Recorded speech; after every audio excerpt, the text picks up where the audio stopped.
बिस्मिल्लाहिर्रहमानिर्रहीम रब्बि इश्रह ली सदरी व यस्सिर ली अमरी वहलुल उक़दतम मिन लिसानी यफ़क़हू क़ौली। अल-ग़ज़्वुल फ़िक्री पिंज़ मराहिलों के अवल दो मराहिल वेली शिव यो पाई के सलीबी जंगुना चिदा दरअसल दा अल-ग़ज़्वुल फ़िक्री नज़रियाती जंग सबब शो। दोयम बे इस्तिशराक़ मुस्तशरिक़ीन पैदा कड़ पे इस्लाम तहकीक रिसर्च शोरों को इस्लाम मुतालिक मशरिक़ी उलूम मुतालिक कड़ और स अहले इल्म पैदा कड़ पे इस्लाम एतराज़ुनों की शुकूक शुबात दखल को जड़ के वाज पदग़ इस्तिशराक़ बांदे परुन खबर शबवा द इस्तिशराक़ बुनियाद और दाई अहदाफ पकमो मौज़ूआत कार कई मंग बसंग मुकाबला कौ दाई असालीब कम दी और दाई तारीख योशपक अदवार और बिया मशहूर मुस्तशरिक़ीन योसोवेल शेव उस दे इस्तेमार या साम्राज्यत दा द्रेम मरहला दा ददे अल-ग़ज़्वुल फ़िक्री अवली मुस्तशरिक़ीन पैदा करल पाइए मैदान हमवाराव। दोयम नंबर बिया मुसलमानानो मुल्कुनो बांदे तसल्लुत शोरो को मुल्कुना नीवल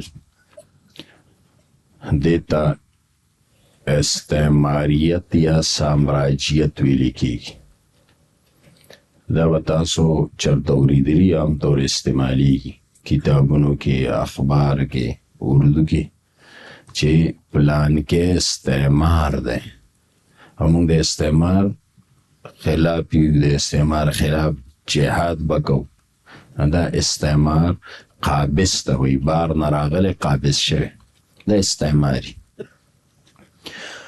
दा चिकल दियो कतल कि मुसलमानानो खिलाफत कमजोर शो नतीबिया तो मुसलमानानो कमजोरी मुल्कुना एक एक करके कब्जा कोल शोरो और दागे वसाइल लुटावल शोरो कड़ा न द इस्तेमारियत थे द इस्तेमारत डेर ख्वा ज़माने न रवान दे हो दायव इस्तेमार निज़दे दौर के तकरीबन सलकाला खोशा मख के द बरतानी इस्तेमार बरतानिया पटोले दुनिया मुसल्लत शेरो लकनन सबा द अमरीकी इस्तेमारियत थे दा वजूद द अमरीकी इस्तेमार दे मख की सलकाला मख के अंग्रेज चिक्कल पदे मुल्कुनो मुसल्लतो नागदा बरतानी इस्तेमार न दगता इस्तेमारियत या साम्राज्यत वेली की सतवेली की ही दाखे सादा अल्फाजों के तारुफ हो ऐसे निज़ाम को फ़रोग़ देना जिसमें एक मुल्क का दूसरे मुल्क पर कब्जा करना होता है देता हुए यो मुल्क पर मुल्क कब्जा होगी सदा पारा कई यो होते दा पारा मुल्क पर मुल्क कब्जा कई चलता जुल्मी जबरिया ख़त्म शी और निज़ाम आदल कायम शी नदा खुदा इस्लाम इस तरीक़ा दा अदा खल्को दा मफाद दा पारे खुदा दे दा पारे ची वहाँ की दौलत व वसाइल को कंट्रोल करके अपने मकासद में इस्तेमाल किया जाए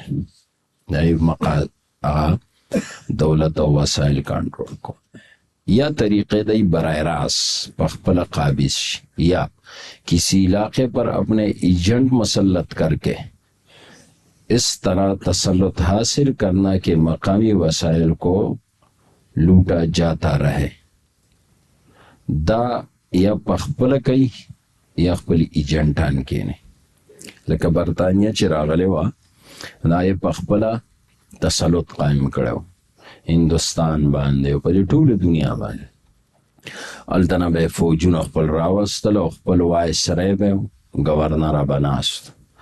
دا به د برطانیې یو قسم له ملک او د برطانیې به کالوني وه، دې ته به یې کالونۍ وې، د کالونیانې وې، او دغې دور ته نو آبادیاتي دور هم ویلې کېږي، نو آبادیاتي دور. د کالونیانې وې او په دې مسلط و. نو یو طریقې دی، خو دوی بیا وروستو دغه طریقه پرېښوه، دا دویمه یې اختیار کړه. هلته مقامي کسانو کې کس تیارول او هغه مسلط کول. نو ظاهر کې خو ښکاري دا د دوی خپل حکومت دی، خو حقیقت کې د هغوی تسلط دی. نن سبا دا کار کوي، هغه کار اوس نه کوي. دا طریقې اختیار کړی. خو دا دواړه د استعمار طریقې دي، یا هغی یا دی. لکه زموږ ملکونو نن سبا دا استعمار چلیږي. اوس امریکا برای راست نه راځي، خو د امریکې مفاد والا د امریکې د سوچ والا خلک مسلط کړي په دې ملکونو باندې. استعماري سوچ کله نه شروع شوی دی چې ملکونو د ملکونو وسایل لوټاو کړ. نو دا سوچ قدیم ترین زمانه کې د یونان چې کوم فاتح سکندر اعظم نو دغه نه شروع شوی دی. دا اولنی د دنیا استعمار و. خدا سکندر مو دو دي کنه، یو یونانی دی، بل چې دی نو هغه ایرانی دی. دا یونانی چې دی دا کافر دی، ایرانی مسلمان دی، دا قرآن تذکرہ کړی. نو دا سامراج و اصل کی، اور اس کے معاصر فلسفی ارسطو کی تعلیمات میں ملتا ہے. دا ارسطو تعلیمات دی اصل کی ملکونه قبضه کول. دی وجنه د دې سکندر اعظم استازو دا تعلیمات دراصل هغه. اسی پالیسی کی بنا پر یونان نے 400 سال تک ایشیا پر حکومت کی. نو دا ټول ایشیا دا ملکونه سکندر اعظم نیولیو او د یونان حکمرانی و په دې علاقو باندې یونانی تسلط. نو دا دنیا کې اولنې استعمار ده. د دې نه بعد بیا دا کار انګریز شروع کړ. د استعماریت اهداف سری د دی یورپی استعمار، بیا بل استعمار یورپی دی، برطانیه په دنیا راغله، فرانس راغی. کا تمہیدی دور عصر خلافت راشدہ سے صلیبی جنگوں کے اختتام تک رہا. دا تمہیدی دور دا دی ځکه خلافت راشده کې څه کشمکش کو، حرکت کول خو نه کامیابېدل. آخر چې صلیبي جنګونو پورې بیا دوی په اسلامي ملکونو یلغار وکړو، خاص کر هغه وخت کې فرانس صلیبي جنګونو کې وي موږ چې ملکونه یې نیول. جس میں اسلام دشمن طاقتوں استعماریوں نے 4 هدف مقرر کیے. سلور خلافت اسلامیہ کا خاتمہ. د استعمار یو مقصد دا خلافت ختم شي. عالم اسلام کو ٹکڑوں میں بانٹنا، ہر ٹکڑے کو ایک ایک کر کے نگل کر قبضہ کرنا. اول خلافت ختم شي. دا ما مخکې ویلي چې دا د دې امت مسلمه دپاره د چترۍ حیثیت لره، د چت. نو که کمزور خلافت منو هم د عالم اسلام سو لاندې محفوظ. تاسو ګورئ د چرګې ته خیالي که نه چې په دې باندې دشمن حمله کوي، نو خپل بچي د وزرو د لاندې کړي. نو چرګه که ډېر هم کمزوری نو د بچو دپاره د حفاظت ذریعه ده.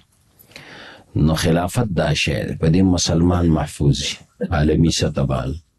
نو کمزور خلافت هم د مسلمانانو دپاره د فایدې. نو خلافت ختمولو سره بیا ټوکړې ټوکړې شي. نو بیا ایک ایک کر کې یو ټوکړه باندې حمله وه. یو ملک نیسا بل ملک نیسا، ځکه د تپوس برسو که نه. نو دا د خلافت نه بعد وشو د 100 کاله کې، لکه اوس هم دغه حالات دي. برنه مرکزي حکومت نشته، خلافت نو مسلمانان ایک ایک کر کې وخی، بس څوک یې د تپوس نشته. او د مسلمانانو خپل حالات دا دي چې هر یو وایي زه مړی زه بچم، دا بل پوه شو کار پوه شه، دا به وي، دا به مشرف به ایمان هم وي. بس مونږ ته څه نه وایي، مونږ خپل حفاظت کوو، افغانستان پوه شو کار پوه شه. نو دا یو غلط سوچ، دا د استعمار سوچ. مقامات مقدسہ پر قبضہ، خاص کر قدس ابھی امنی ہوا. اسلام و مسلمان کا خاتمہ. چې خاتمه شو که خاتمه نشي نو کم از کم کمزورې خش. دا د استعمار اهداف نتایج بیا سو دور خلافت سے لے کر خلافت عباسیہ تک کفری طاقتیں خلافت اسلامیہ کا خاتمہ کرنے کی کوشش کرتی رہیں. خلافت راشدہ کے سنگ ختم ہو ہاں استعمار عمر رضی اللہ عنہ شهید نه کړ. دا مقصد دا چې خلافت ختم شي او استعماری طاقت د ایران ځکه ایران له شکست ورکړه نو د ایران کم شاهزادګان چې پاتې شو دا راو تښتېدل دا د ماوراء النهر کې پټ شي او دغه ابو لولو وغیره چې نو دا اصل ایرانی غلام و هغه خپل بڑا سي زړه کې و ګوره غلامان هم دا کار موقع کته عمر رضی الله عنه باندې گزارو چې خلافت ختم کی. دا داسې حادثاتی خبره نه وه. بعضې خلک وایي دا بس حادثاتی نه دا پوره پلانینګ و. د دې ابو لولو باقاعده د ایران د شهزادګانو سره رابطه وه او موقع کته و آخر موقع کې عمر رضی الله عنه شهید کړی. دا حمله و په اسلام. بیا وروستو د یهودو هغه مولا په سازش عبدالله ابن سبا د مسلمانانو د عثمان رضی الله عنه دور کې سازش وکړو هغه شهید کړ. بیا د عمر د علی رضی الله عنه دور کې د معاویه او د عائشه رضی الله عنهما اختلافات او بنیاد هم دغه سبایان چې امت کې اختلافي. بیا وروستو واقع کربلا پس شاته هم لاس هم د دې سبایان و. 616 में चंगेज खान अल इस्लाम पर हमला किया. दौस बहुमाने बल इस्तेमार रागे. चंगेज खान यानी मंगोलियान ददी दरिए गोबी मंगोलिया न रापोर्ट शू चाइना तरफना او دی اول حمله زمون په خوارزم وکړه. سلطنت خوارزم ختم ک. علاؤالدین خوارزمی او جلال الدین خوارزمی دا ډېر لوی حکومت د تاریخ د مسلمانانو. او دینه بعد بیا سلاجقو په سین خطلغی خراب کړل. بیا بغداد ته یزوی نصیب هلاکو خانزان ورسا نو 656 کې بغداد تاراج یعنی خلیفه اونیو مستعصم بالله هغه شهید کو. دارنګ د بغداد خلافت ختم د سره د خلافت بنو عباس خاتمه شو او په دې کې پورا حمایت وسره د عیسایت صلیبیان دی وسره پکې مرګري. بل نتیجہ تقدس مقامات پر قبضے کے لیے صلیبی جنگیں شروع ہوئی اور بیت المقدس کو چھینا گیا. اخوا بیا دویم طرف نمونگ بانے دا یورپ طرف ناملو شو صلیبیان شروع شو نو بیت المقدس قبضہ چې ډېره موده قبضه و آخر بیا صلاح الدین آزاد کړ. عالم اسلام کی ساری زمین اور وسائل پر قبضے کے لیے مسلسل حملے جاری رہے. مذہبی شروع وکړم د دې خلافت ختمېدو نه بعد ځای په ځای فرانس هغه وخت کې دا ملکونه نیول شروع شو. یو ملک نیسا بل نیسا خلافت نه بعد نو تقریبا 100 کاله دا د امت زوالو د بنو عباس د ختمېدو نه بعد او ډېر سخت حالات تیر شوي دغه وخت کې. دواړو طرفونه امت محاصره هم یو طرف نه دا منګولیانو بل طرف نه صلیبیانو مسلمانان ډېر سخت والي شوي دي. قتل و غارت او عزتونه لوټاول او ډېر سخت حالات تاریخ سره وګوري سره ډېر سخت خفه کی چې دغه کوم حالات په امت تیر شوي او خپل منځ کې اختلافات واړه حکومتونو شو خپل کې اخته او جنګېدل. بیا خلافت عثمانیه قیام شو د دغه بنو عباس زوال نه بعد تقریبا داسې 100 کاله بعد. خو خلافت ماویلی وروستو راغلی او بل سلطنت 1453 کې عثماني ترک حکمران سلطان محمد فاتح قسطنطنیه فتح کړ. خو دې نه مخکې سلطنت عثماني شروع شو ترکی علاقه باندې. دا اصل ترکیان دي دا راغلی دي دا ورشه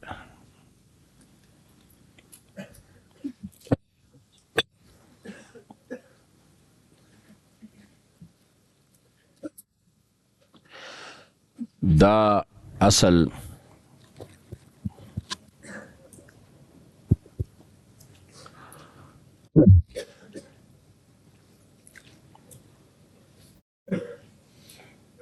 اولی دا بنشیا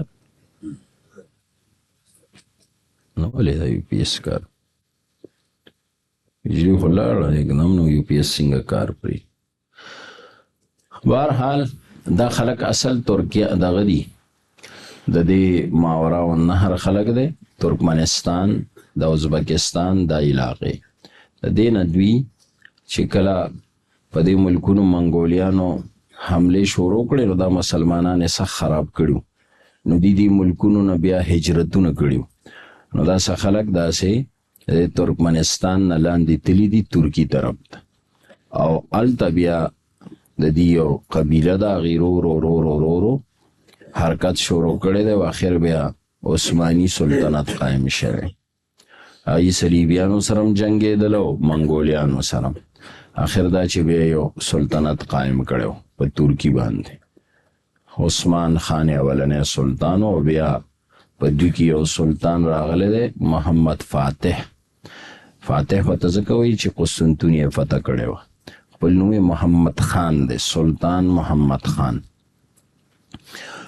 دی سره خان بلی کېده وجه دا وه دا د دې علاقو دي نو د علاقو خلک ځان سره خان لیکي افغانستان او ماورا النهر او دا خلک نو سلطان محمد خانو بیا محمد فاتح باندې مشهور شو د قسطنطنیه فتح کړې ده ځکه قسطنطنیه باره کې احادیثو کې بشارتونه راغلي نو د امت ټول عمر حکمرانانو په دې ځای نظر و هر سړي دا خپل اعزاز ګڼه چې قسطنطنیه زما په لاس فتح شي او دغه بشارت د نبی علیه السلام زه حاصل کړم نو قسطنطنیه اصل کې دا د یورپ او د عیسایت مرکز دی هغه زمانه کې به دې ته مشرقي کلیسا او مغربي کلیسا وي دا د دوی غټ مرکزونه دي دا د دې د عیسایت دنیا داسې حیثیت لري لکه زمونږ چې مکه مدینه حیثیت لري نو مغربي کلیسا اصل کې په روم کې دا ایټلی کې نن سبا چې کوم ځای پاپای روم ناست دې ته مغربي کلیسا وایي روم کې دا مغربي کلیسا او دویم چې دی نو د دې مشرقي کلیسا وه دا د قسطنطنیه کې دا د نبی علیه السلام د دور نه د دوی ډېر عظیم غټ د عیسایت مرکزونه دي خو دا اول یو د نبی علیه السلام په وخت کې ټول یو سلطنت دا شام او ترکی او د علاقې دا ټولې دغه د لاندې وې هرقل خو وروستو بیا دوی کې حکومتونه دوه شو یو روم ځان له شو هم د عیسایانو سلطنت خو دلته په دې ترکي باندې د دې بل حکومت قایم شو هغې ته به بازنطینیان وې بازنطین دوی کې یو حکمران تیر شوی د یوه وجې نه به یې ته بازنطینیان وې نو دا هم عیسایان خو دې همیشه دې ځای اسلام ته نقصان رسو مسلمانانو ته دې نه تکلیف و د دې قسطنطنیه نو ځکه نبی علیه السلام د دې بشارتونه ورکړي بخاري کې روایت راځي هغه دا صحابیه دا ام حرام بنت ملحان رضی الله تعالی عنها هغه واقع وی دا د نبی علیه السلام سره رشته دار او بوډۍ ښځه وه وایي دې مونږ نبی علیه السلام مونږ کر راغلی نو غرمټی مې سترګې ورلې اوده شو بیا نبی علیه السلام لا پاسېد خاندلې ما ورته یا رسول الله ولې وایي ما خوب ولید چې زما د امت څه خلک به چې دی نو څه خلک په سمندر کې په تختونو ناستي او جهاد کوي دا هغه بحري جهاد اولنی ما ورته یا رسول الله دعا وکړه چې الله ما هم پکې کې وي دعا یې راته وکړه چې ته به پکې نو بیا وی اوده شو بیا لږ ساعت پس پاسېد خاندلې ما ورته یا رسول الله ولې وایي زما هغه اولنی یاد کړه چې هغه جنتیان دي دا به ټول جنتیان بیا وایي زما امت به په مدینة قیصر باندې جنګیږي مدینة قیصر د قیصر مدینه معنی قسطنطنیه په دې به جنګیږي او ټول چې دي مغفور لهم ټولو ته بخښنه شوې. ما ورته وویل یا رسول الله ماله دعا وکړه زه پکې شم. وایي نه ته په دې کې نه هغه اولني کې. نو بیا دغه اولنی بشارت د عثمان رضی الله عنه دور کې پوره شو. خلیفه دی او معاویه رضی الله عنه د شام گورنر دی. نو دلته دا قرآنی جغرافیه کې مو خولیو بحیر روم. دی بحیر روم کې ورکوټ غوندې ځای مو خولیو قبرس. هسې ورکوټ ځای قبرس مونږ دا یاد ساتئ. دغه قبرس چې دی دا جزیره ده. دلته د یورپ د مغرب دا ډاکوان او غله چې څومره وو دا به دغلته پاتې کېدل. نو دی به د سمندر و پار کړ دی خوا به د خشکۍ ته راتلل شام او قدس علاقې ته. په دې به حملې کولې غلاګانې به یې کولې. نو دی نه مسلمانان ډېر تنګ وو. نو معاویه رضی الله عنه ته ویلي وو ځکه هغه د دغې علاقو ګورنر وو. نو د امیر المؤمنین ته نه اجازت وغوښت چې ماله اجازه را چې زه جهاد وکړم. ناوله اجازه ورنه کړ. نو را روان کال بیا دوباره ته اجازه وغوښته نو بیا وله ورکړه. نو د اړه رکو چې څونه ځنګلات وو معاویه رضی الله عنه ډېر وخته پورې ځنګلات په میاشتو اورې بلو شو او ترکاڼان یې کېنول ورته کښتۍ جوړوی. هغه وخت 1700 کښتۍ د جوړې کړې. 1700 پوره بحري بیړه وه. دا د عالم اسلام اولنی بحري بیړه ده چې معاویه رضی الله عنه تیار کړه. او دا کښتۍ بیا سمندر د ورکوزي کړې او ورلل پرې. نو دا ټوله جزیره کښتو کې محاصره کړه او ورل ملکي ونیوه قبضه یې کړه. نو قبرس چا فتح کړی دی؟ معاویه رضی بحري جهاد یې کړی. نو دغه بشارت چې د معاویه رضی الله عنه دور کې. نو دې کې دا ام حرام بنت ملحان ده. د دې خاوند چې دی عبادة ابن صامت دی رضی الله عنه دا مشهور راوي د حدیث. دی دواړه ښځه خاوند دی غزوې ته تللي وو. نو چې جهاد وشو واپس رالل سمندر نه راووتل د فلسطین طرف. نو په سارو کې ناستل اوښان وغیره. نو دا غریبه د اوښ یا اس نه را پرېوته سټې مات شو نو شهیده شو. دا دغسې شهیده شوې ده. نو ځکه نبي علیه السلام یې په دې دویم کې بنې ځکه دویم چې راته دا بیا وفات شوی و شهیده شوی و. نو دا پکې دغسې شهیده شوې ده. دا اس یا د اوښ نه را پروتی ده. نو دغه بشارت د عثمان رضی الله عنه دور کې د معاویه رضی الله عنه په لاس پوره شو. او دا دویم چې کوم ته مدینه قیصر وای د بخاري حاشیم لیکلي چې دا او نور شورا هم چې دا بیا دا معاویه رضی الله عنه دور کې پوره شو چې کله خلیفه د امیر المؤمنین او زوی لېږلی امیر یزید لښکر تیار کړ ځکه د قسطنطنیه د عیسایانو نقصان رسو خوشه. نو د دوی دقه کم نقصاناتو هغه بغاوت او هغه رکاولو دپاره لښکر تیار که مدینه قیصر دپاره او امیر د هغې امیر یزید که خپل زوی او ډېر ګڼ صحابه ورسره په دې جهاد کې شامل شوي دي لکه ابو ایوب انصاري میزبان رسول دا هم په دې جهاد کې دی. ابو هریره په دې جهاد کې دی. حسن حسین په دې جهاد کې. ګڼ صحابه کرام په دې جهاد کې دی او امارت یې څوک کوي؟ امیر یزید. دوی بیا دغې ترکی طرف ته تللي دي قسطنطنیه باندې او قسطنطنیه محاصره کړې وه خو آخر بیا مذاکراتو سره واپس شو. دا اولنۍ حمله ده د اسلام په قسطنطنیه دی نه مخکې نه ده شوې. نو دا بشارت الله رب العزت د معاویه رضی الله تعالی عنه په دور کې د امیر یزید په لاس پوره کړ. هغه چې تاسو ورته فاسق فاجر شرابي کبابي هر څه وایئ دروغجن تاریخ. ها بخاري حدیث سره څه کوي؟ دا د نیلوي صاحب کتاب وګورئ مظلوم کربلا او دارنګ د بندیالي صاحب واقع کربلا کا پس منظر او زما رساله ده واقع کربلا کی حقیقت. نو بهرحال د تاریخي دروغ دی. ها امیر یزید دغه جهاد کړی دی چې صحابه کرام بیا ابو ایوب انصاري رضی الله عنه هلته وفات شوی دی. هغه اوس هم کوم ځای دفن دی؟ استانبول کې دی. هغه د امیر یزید سره چې تللی هلته وفات شو. استانبول کې دفن دی. هلته قبر دی اوس هم. ځکه د باندې پیچس راغی دوران جهاد کې خېټه خرابه شو نو دی وفات شو. نو چې وفات شو نو دلته دفن که. نو بیا د رومیانو بازنطینیانو د ابو ایوب انصاري قبر سره ستعرض کو لکه نقصان راسو. امیر یزید خبر شو نو د یو عجیبه تقریر کړی د نرتوب، ډېر نر سړی د نر لار زوی دی که نو ډېر د نرتوب تقریر کړی دی، تاریخ راغستی دی.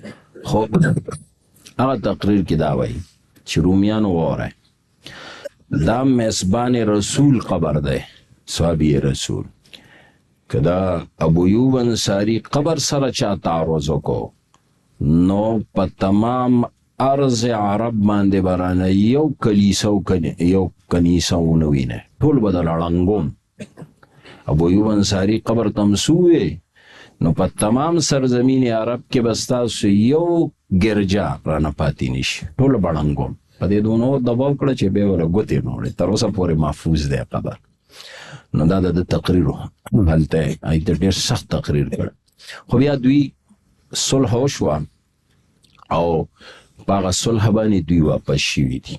بیا مسلسل په دې باندې نظر د مسلمانانو. آخر دا الله د دې فتح د محمد سلطان محمد خان په نصیب لیکلی و. محمد فاتح دا سړی دی دپاره ډېر فکرمنو سړی د تاریخ وګوري. شپه ورځ به د دغه منصوبې وې، بل کار به نه چې قسطنطنیه څنګه فتح شي.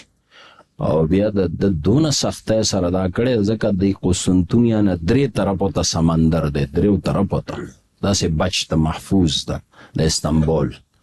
نو د دې د قبضه کولو سلار چاله نه ورتله، په کمې ورشي ځکه سمندر کې ګیر دی که نه، کم طرف چې خشکي ده هغه لار د دوی نه وه او د 3 طرفو ته سمندر دی. نو د ډېر عجیبه منصوبې دې دپاره کړې وې. آخر دا چې داسې به ورتلل نو هغوی خو قلې وې برنه.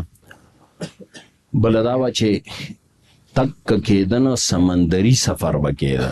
سمندري سفر د دوی نه ډېر لرې و، لکه سړی چې دې ځای نه کراچۍ ته مثلا ځي، سمندر خو لرې دی، یا کراچۍ خو ډېره فاصله ده خو لکه سمندر ته لرې و. د دې اناتولیا د دې مرکز د دې نه استنبول لرې و. لکه سړی چې مثلا داسې ووایه د دې ځای پېښور او صوابۍ او داسې فاصله. نو ده بیا داسې وکړه چې اوس خشکي ده په دې ځمکه، کشتۍ چېرته پیدا نو کشتۍ تیارې کړې، جوړې کړې بحري جهازونه، او بیا په دې ځمکه ورته څاروي حلال کړل. نو د په دې ځمکه د څارو چربیانې او دا څرمنې ورته داسې خورې کې په کیلومیټرو، او په هغې دا کشتۍ وخېجولې او دی داسې وزغلولې لکه مین شو ځمکه که نه. نو په دې زغلولې سمندر ته رسولي دي. نو چې سمندر ته ورسوي نو فوجونه کېناستل او ورغلل په قسطنطنیه دغسې قبضه کړې ده. ډېر عجیبه تاریخ دی ده. نو دا قسطنطنیه بیا فتح کړه، دی ونیوه. او دغلته د دې چې کوم مرکز و کلیسا آیا صوفیه چې ورته وایي دا د دې مرکزونه، دا د محمد فاتح د هغوی نه په پیسو واغشت. نو مخکې ویلي چې عیسایانو کې خپل جماعتونه مرکزونه خرڅول دی په دین کې شته. نو دوی ورته ووایي چې هلکه دا خو خرڅوی نه، ستاسو دین کې هسې هم خرڅېږي. ناپادیانو یې خرڅو. نو دی محمد فاتح پیسې ورکړې و، ګرجۍ ته یې واغست، هغې نه جومات جوړ کړ. داسې جومات شوی دی. بیا کمال اتاتورک به ایمان چې راغی نو هغه دا واپس ګرجه کړه چې وګوره دا خو یې ګرجۍ نه جومات جوړ کړی. په دې کیسو اوس د طیب اردګانو ګټه عالمي عدالت کې څو کاله مخکې هغه یوسف یې چې وي ازاده کړه، دا د کیس اچولی عالمي عدالت کې چې دا مونږه ګرجه جومات کړی نه دی، دا مونږ در اصل ګرجه په پیسو اغستی ده، محمد فاتح اغستی ده، په هغې ثبوتونه ورکړي دي تاریخي. نو هغه کیس یې بیا عالمي عدالت کې وګټو نو واپس یې څه کړه جومات کړه. دا د طیب اردګان. بهرحال نو دا عثماني خلافت سلطنت جوړ شو، بیا خلافت شو. بهرحال دغه دا استعمار بیا کله نه بیا د مسلمانانو ملکونو باندې یرغار کړی دی. نو 1600 نه بیا زموږ ملکونه قبضه کېدل شروع شو مختلفو طریقو سره. دا ملکونه قبضه کېدل شو. په دې کې دوی څه چلو کو یورپ اصل کې زمون خلافت او خو په 1900 کې ختم شو، خو 1600 نه دوی خپل حرکات شروع. وجه دا وه چې خلافت عثماني کې ټول څومره وسایلو اهم سمندر وې دا مسلمانانو سره وې، ځکه ترکی باندې خلافت دی، نالته ابنای بار فورس هغه ترکی سره، دخوا نهر سویز دا ترکی سره و مصر، دخوا عرب امارات ټول ابنای هرمز وغیرہ دا ترکی سره مسلمانانو سره. نو په یورپ باندې خشکی او سمندري ټول لارې د تجارت بندې وې، دی له چل نه ورته. نو دغه وخت کې دوی بیا سوچ شروع چې راشه نورې لارې ځان له لټو. نو هغه لارو لټولو په سلسله کې 1492 کې کولمبس امریکا میراته دریافت کړه، دا مصیبت پیدا شو. او 1498 کې واسکو ډیګاما هندوستان ته په نورو اوږدو لارو راورسېد، ځان له لاره سمندري پیدا کړ. نو د یورپ د تجارت نوې لارې څه شوې کولو شوې، دوی چې زه دغه لارې خو تاسو سره دي، موږ نورې ځان له لټو. نو نورې ولټولې، د هندوستان نه یورپ ته په هغه اوږدو لارو تګ راتګ شروع شو. هغه وخت کې دلته مغل دور، نو تجارتي سلسله شروع کړې ورو ورو ورو تر دې پورې چې آخر بیا هندوستان د تجارت په نوم ونیوه قبضه کړ. دارنګ بلې دا چې کله دا لارې نوې ځان له پیدا کړې، نو بیا اقتصادي او عسکري محاصره وکړه د امت. د دوی د ارامیان ډېر لوی اوږد کار کوي، مختلي کې زرغونه وکړه، دوی سوونو کاله مخکې منصوبې جوړې کړي. نو دوی په خپل زوال په وخت کې د منصوبې جوړې کړې چې هغه وخت دوی غلامان خو دا منصوبې جوړې کړې. نو دوی داسې وکړه چې دا لارې دریافت کړې، نو ورو ورو ورو خپل دا کم جهادي بیړۍ نه دي د سمندر ته راکوزې کړې. مسلمان ته خبره منو او دی حرکات شروع. نو یو طرف ته د مسلمانانو مختلفو طرفونو ته بحری بیړۍ ودرولې، او بل طرف ته ورو ورو تجارت شروع. دا چلېده تر دې چې 1600 کې انګریز بری صغیر طرف ته رخ وکړ. 1600 کې وګوره نیسي یې په 19 کې 1819 کې نیسي، خو شروع یې د 16 نه کړې ده. هغه وخت کې جهانګیر حکمرانو، جهانګیر دلته سلطان دی او ښه مسلمان سړی و، ځکه د مجدد زیر تربیتو هغه سره بیا تعلق، خو د هغه ښځه بیماره شوه، ښځه لا علاج بیماری باندې پرېوته. نو د ځای په ځای والا طبیبان ډاکټران اخر چا ورته وویل چې یاره انګلینډ او د دغې برطانیې ډاکټران، نو د هغې ځای یو ډاکټر راغلی و، ښځې له ولې علاج کړ. نو ښځه یې ښه شوه. نو دته یې وی د ډاکټر نه خوشحاله شو، ورته یې څه غواړې چې درکم، څونه پیسې دولت، ځکه خو باچیان و ځایي خو وایي څه غواړې چې درکم. هغه حرامي و، هغه په یو مقصد راغلی و، ورته وایي زه څه نه غواړم. نه ووایه خیر بس زه د غواړم زمونږ یو کمپني ده د تجارت، ته هغه له لږ اجازت ورکړه چې هندوستان کې تجارت کوي. بس دته څه به دوی صحیح ده، اوس یې وړه کمپني به وي. دغه ایست انډیا کمپني دقه وراله، د تجارت په نوم باندې راله، دوی دغسې کارونه کوي، ښه تجارت په نوم راځي. دا چین او مزد رامیتوب کوي، ښه په دې هم ځان ویښ ساتئ چې څه دي، هم د تجارت په نوم به دا ملکونه نیسي. اورنګزیب عالمگیر دور کې د ایست انډیا کمپني ډیره مخکې لاړه، دونه مخکې لاړه چې بالکل دی بیا یو قوت جوړ شو، د تاجرانو پوره یونین او طاقت قوت دی پورې چې اورنګزیب نه مخکې دوی بیا حکومت ته درخواست وکړو چې مونږ تجارتي قافلې ځي راځي دا لارې محفوظې نه دي، نو مونږ ته اجازت وکړئ چې مونږ دا کمپني ځان له خپل فورسز او خپل محافظین جوړ کړو، ګارډ، لکه نن سبا د ملک کې مې که دا کمپنیانو والا چې کارخانو کمپنیانو والا ته خپل ګارډ میلاویږي که نه، سیکورټي ګارډ یې خپل، نو د سیکورټي ګارډ په نوم باندې فوج راوس، دوی ته وایي دا ګارډ دی، زمونږ قافلې ځي راځي نو دا محفوظ شي. نو رو د سکیورټي ګارد په نوم فوج هم را ننوت. بیا آخر داسې وشو چې دې ځان له خپلې ځمکې واغشتی چې مونږ دا تجارت کوو نو دې دپاره ځایونه مونږ له پکار دي. نو خپل محلات یې جوړ کړه، خپل مرکزونه یې جوړ کړه، د ایسټ انډیا کمپنۍ په نوم یې ځایونه واغشتل. بیا یې چې دی نو لوی لوی ځایونه آباد کړه. په دې دغه کې لکھنؤ کې یو ډېر لوی محل جوړ کړی چې هغې ته به فیرنګي محل وی. دا د ایسټ انډیا کمپنۍ ډېر لوی مرکز و تجارتي، ډېر لوی ایریا و علاقه وه. د مرکز هم او دلته به دا سکیورټي ګارډ یعنې فوج هم پروت و او دلته به تجارت هم کو. اورنګزیب علمګیر دور کې هغه 2 ځله په دې پابندي ولګوله، ځکه د دې حرکاتو باندې نظر و چې هلکه دا سړي خو ورو خپې مضبوطوي. نو 2 ځله پابندۍ لګولې وه، خو هغوی به بیا سوال مینځاري څه معاهدې هغه ازادي به یې خپله دوباره بحال کړه. بیا آخر ځل باندې داسې وشوه چې دا کوم محلو د دې فیرنګي محل یا محل فیرنګي، نو دا ته اورنګزیب علمګیر ضبط کړ. بس بند دا شی ځای بند دی ته ضبط کړ. بیا په دې کې یو عالمو مولانا ملا نظام الدین سیوحالوي پیژنې؟ څوک یې پیژنې؟ ملا نظام الدین سیوحالي څوک پیژنې؟ دا زمونږ ستاسو درس نظامي بانی، درس نظامي چې ورته وایي دا اصل کې دا نصاب چا جوړ کړی دی؟ ملا نظام الدین جوړ کړی. اکثر کله کله طالبانو تپوس کوله که څه درس نظامي وایم. درس نظامي ته درس نظامي ولې وایي؟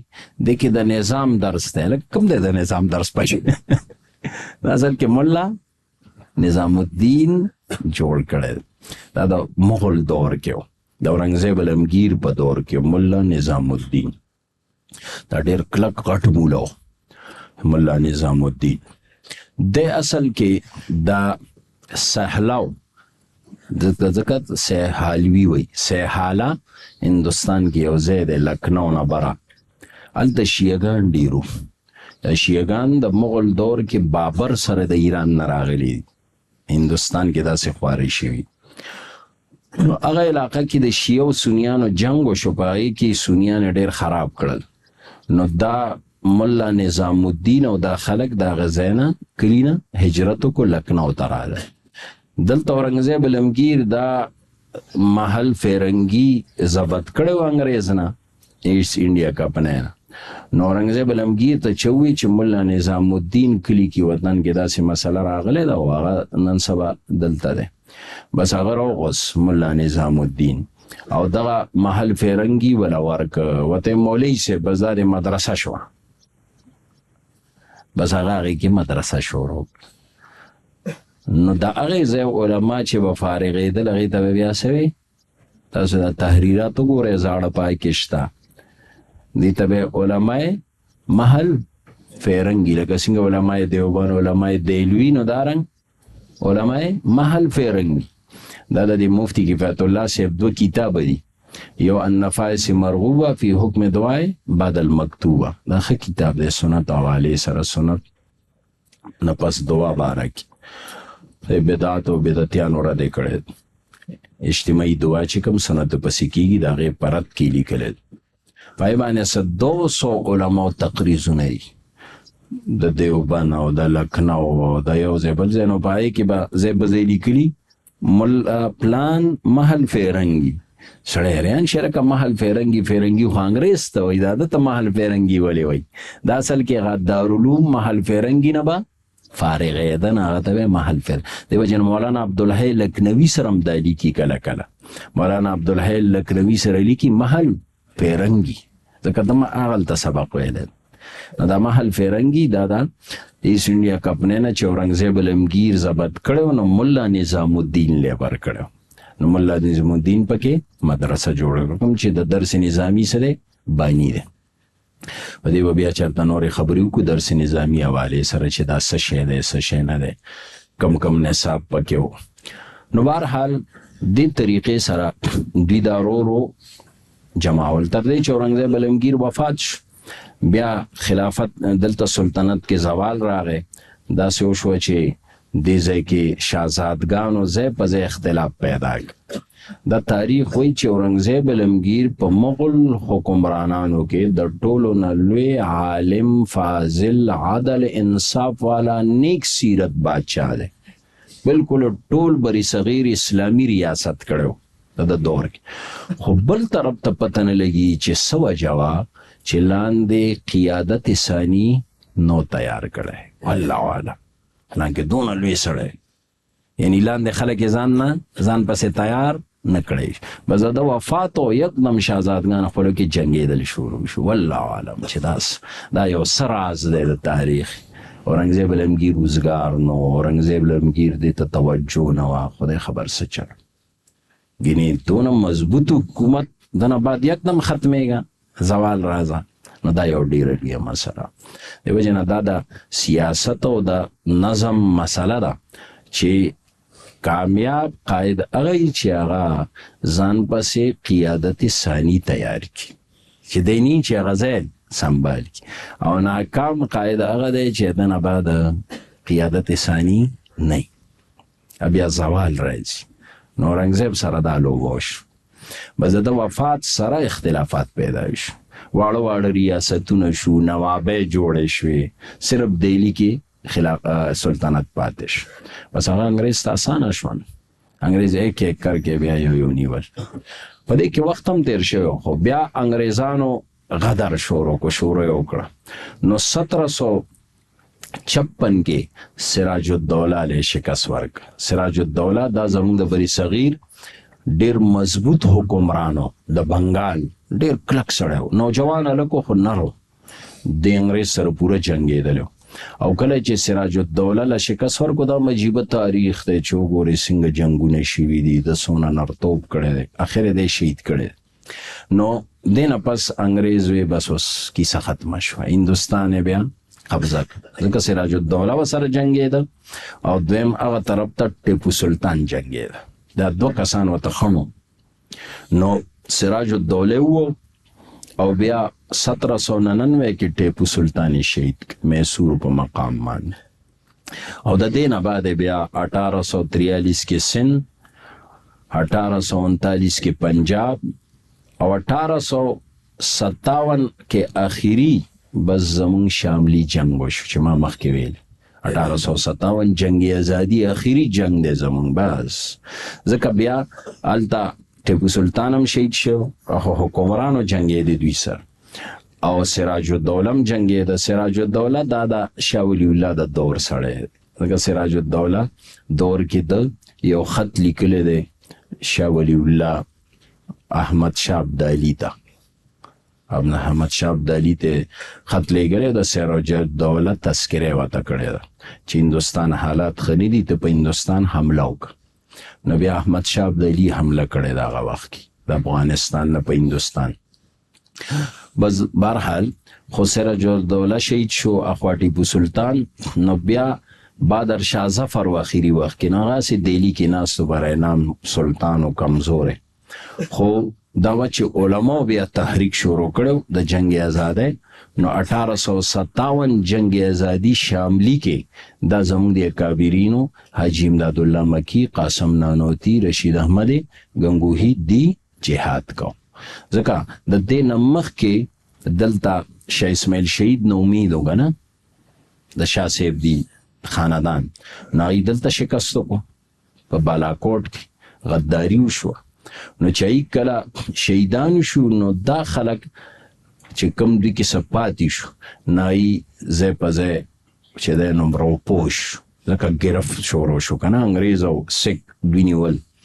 نو په دې کې دا شاه عبدالغني وغیره دا د هغوی د ډلې خلک وو. نو دوی څه وخت پورې غلي شو او بیا تعلیمي سلسلې شروع کړې، چېرې بس راځئ اوسه تعلیم په ذریعه خپل کار جاري وساتو. نو د هغوی دغه تعلیم نه، ځکه د شاه عبدالغني شاګرد دا رشید احمد گنگوهی او دا قاسم نانوتي د شاه عبدالغني شاګردان دي. نو دوی بیا هغوی تیار کړل او بیا میدان ته راووتل. نو څه وخته پورې وجنګېدل چې هغې ته جنګ ازادي وایي. دوی بیا جهاد شروع کړ او 1857 کې د شاملی په مقام دوی شکست وخوړ غداری وشو مخکې ما سویل او بیا د هغې نه بعد چې دوی شکست وخوړ نو دوی ورغلل دهلي ته بهادر شاه ظفر گرفتار کا رنگون برما ته یوړ جیل کې قید کړ زامن یې ولا حلال کړل او د هغې نه بعد په دغه ورځ 1857 نه پوره هندوستان د انګریز لاس ته لاړ بس بیا تقریبا 90 سال انګریز په ټول هندوستان حکومت کړی چې بیا وروستو علماء دیوبند وروستو بیا را پاڅېدل شیخ الهند یو د جماعت شیخ الهند او دی بیا د انګریز خلاف تحریک شروع کړ نو بیا گرفتیارین او جیلونه او بس آخر دا چې هغه جنگ ازادي بیا جنگ ازادي په ځای د تحریک ازادۍ ته منتقل شو بیا دوی سیاسي تحریک شروع چې ملک آزادول غواړي بهرحال دا تاریخ خو خبر هم دا کوله چې دې طریقې سره دا استعمار راغلی دوی بیا راغلي دي پرتګال ورته وایي دا پرتګال دا د انګریزانو یو ملک دی پرتګالیان 1515 کې مسقط او بحرین او فلیپاین د علاقې ونیوې فرانس الجزایر تیونس او مراکش او شام باندې قبضه وکړه برطانیې نایجیریا هندوستان مصر سودان عراق اردن فلسطین باندې برطانیې قبضه وکړه او دغه اسرائیلی جوړ افغانستان باندې برطانیې راله 3 جنگونه افغانستان کې شوي د انګریز سره ایټلی چې دی سومالي او لیبیا د علاقې ونیوې روس چې دی نو زمونږ په دغه ماورا النهر ملکونو راغی دا بخارا تاشقند او ترکمنستان دی قبضه کړ بس دغه نو آبادیاتي دور شو نو زمونږ دا ټول ملکونه دوی ونیول نو تقریبا 100 کاله پورې دا کشمکش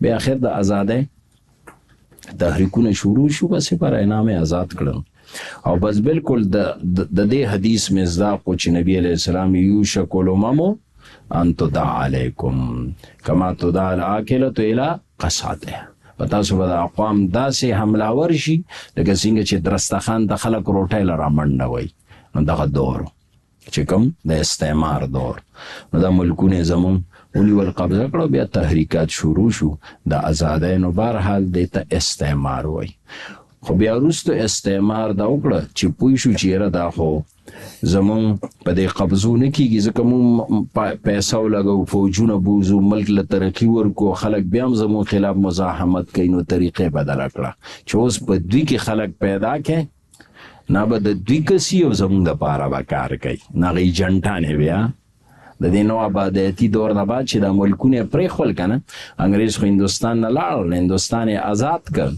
خو برای نام ازادي وا خپلې پې راوستل مسلط او دا مشهوره شوه چې ګورې انګریز لاړل او کالی انګریز یې پرېښول کالی انګریز د دې ځای خلک ایجنټان نو ځای په ځای په ټوله دنیا نظر واچوئ دوی به چېرته خپل ګوډاګۍ کینولي نو دا هم استعمار دور دی خو کوم هغه ایجنټ والا استعمار هغه اصل قبضه پرېښوه ځکه هغې کې هغې ته نقصان وشو نو د طریقې اوس اختیار کړه بهرحال دې ته استعمار وایي بس मुफ्ती साहब के YouTube चैनल्स को सब्सक्राइब कीजिए और इनके ताज़ा बयानात के जरिए अपने इल्मी, इस्लाही और फिक्री अबियारी करते रहिए।